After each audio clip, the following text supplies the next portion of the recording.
On number 17, I'm going to do the same thing we did a little bit ago, a little more simple though. We're just going to take this 3 and we're going to distribute to everything in there. When we do that, we're just multiplying the coefficients. So 3 times 4 is 12, v to the 4th.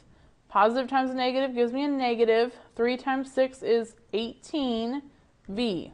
These are not like terms. This is my final answer. I can't do anything with it. That's it. On number 18, it wants us to solve the proportion. I need to see on your paper that you're doing the cross product. That is 7 times x equals 2 times 14. Remember, they're not always going to be this easy. I might have x plus 1 up here. So I need to know the process. So 7x equals 28. Now, divide by 7 on both sides to get x by itself. X is equal to 4. Final answer. Now, I know that some of you see 7 times 2 is 14. That means 2 times 2 has to be 4, and I totally get that. But I want to see that you know the process for how to do it also. On number 19, it says, the bumper car ride at the state fair has 3 red cars. So 3 red cars. It has 5 green cars. And it has 2 blue cars.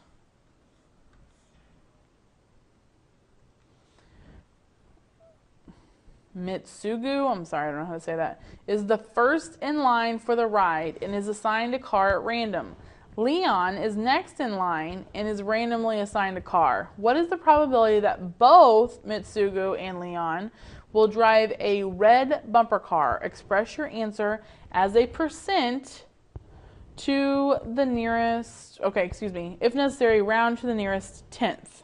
Okay, so I want to know if they're both going to get a red car. So for the first person, there are 3 red cars available, and he's the first one to get in them, so he has 3 red cars that he could possibly be put in, out of a total of 10 cars.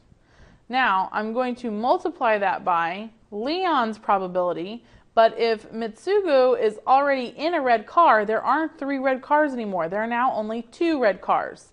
Out of, there are no longer 10 cars either, there are now 9. Okay? So whenever I do this, 3 goes into 3 once, into 9 3 times, 2 goes into 10 5 times, into 2 1 time. So I really have 1/5 times 1/3, which gives me 1/15. Now it said to express my answer as a percent. So I'm going to change this to a decimal to start with. So 1 divided by 15 gives me a 0.0666, and it continues on. It's 0.06 repeating, right?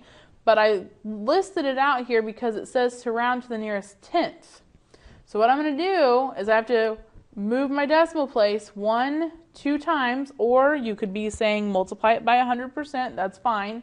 So that gives me 6 point, and right here I have 6%, but I want to round it to the nearest tenth. So this one tells me I need to round this 6 up. So my answer should be 6.7%. On number 20, it wants me to use the intercepts to graph. So we just did a practice graphing with intercepts, right?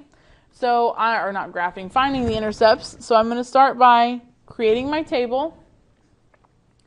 I'm going to put a 0 for x, a 0 for y.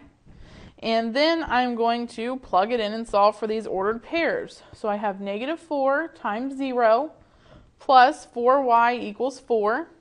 This one cancels.